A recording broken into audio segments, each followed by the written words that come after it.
What is the vapor pressure? The pressure exerted by the vapors over the surface of liquids when liquid and vapors are in equilibrium. You know that when we take a container, it is full of liquid.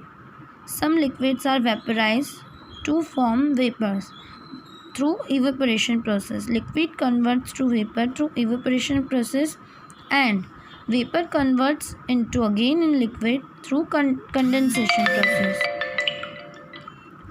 When they both are in equilibrium state, like liquid से जब vapour बन रहे हैं और vapour से भी equally rate में liquids बन रहे हैं, उस इक्विलिब्रियम प्रोसेस में जब वेपर्स जो हैं वो कुछ प्रेशर एक्सर्ट करते हैं लिक्विड पे, उस प्रेशर को क्या बोलते हैं? Vapour pressure.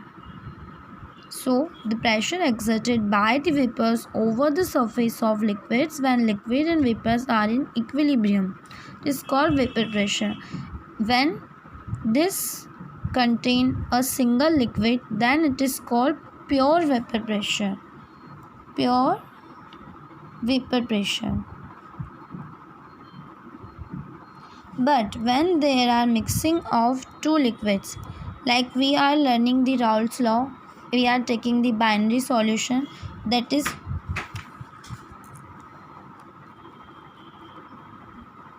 make of two different types of liquids in a container.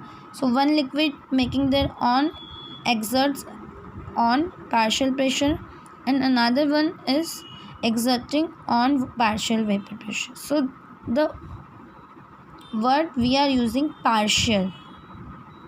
When one liquid is there, it is pure vapor pressure, and when mixing of two liquids, then they are exerts their pressures in a partial state. So we are using the terms partial vapor pressure. For derivation, the Raoult's law is saying the partial vapor pressure of any component is directly proportional to the mole fraction of that component in the solution.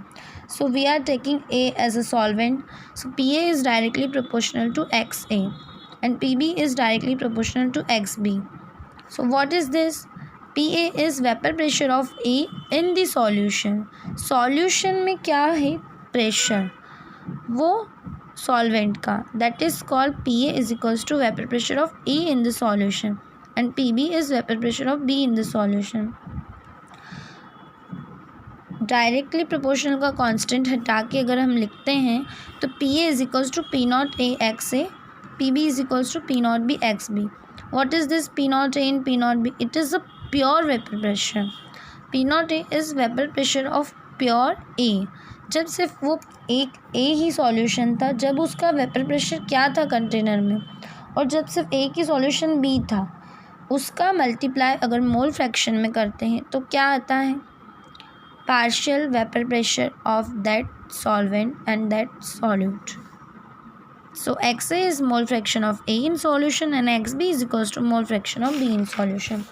So how we are going to learn total vapor pressure of that solution, that is PT is equals to PA plus PB. Partial vapor pressure of A, partial vapor pressure of B, we are getting the total pressure. So P A और P B को हटा के हम next क्या लिख सकते हैं? P not A X A plus P not B X B, जहाँ पर हमने लिखा था कि P A equals to we are taking P not A X A and P B equals to we are taking P not B X B. अब graph कैसे बनाएंगे हम? ओके,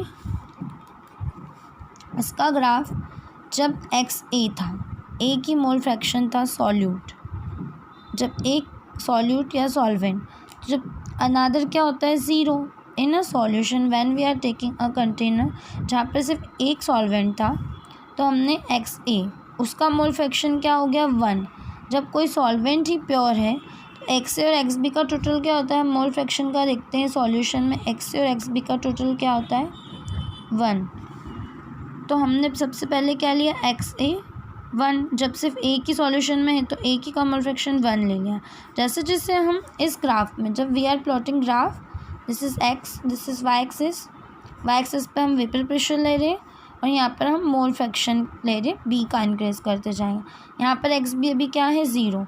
जैसे जैसे बी का बढ़ाएंगे हम मोल फ्रैक्शन, वैसे वैसे एक्स ए 0 हो गया और एक्स बी 1 हो गया एट फाइनल स्टेज।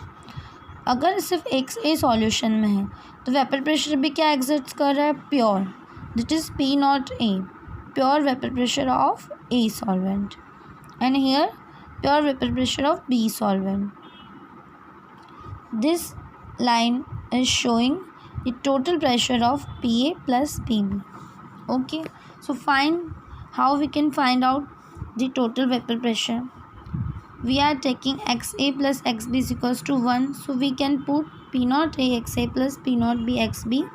अगर हम XA plus XB is equals to 1 लिख सकते हैं, तो क्या हम 1 minus XB is equals to XA नहीं कर सकते? इससे इधर जाएगा, सिंपल सी इक्वेशन है 1 माइनस एक्स बी, यहाँ पर प्लस का है सब जाके माइनस का हो जाएगा, तो इक्वेट करने के लिए हम यहाँ पर पुट कर सकते हैं एक्स ए की value minus X B. We are taking common and multiply it P not A minus P not A X B plus as it is, ये हम यहाँ पर डालेंगे. पी टोटल क्या आ जाएगा हमारा, P not A X B common लिया, P not B minus P not A. This is our Raoult's law equation.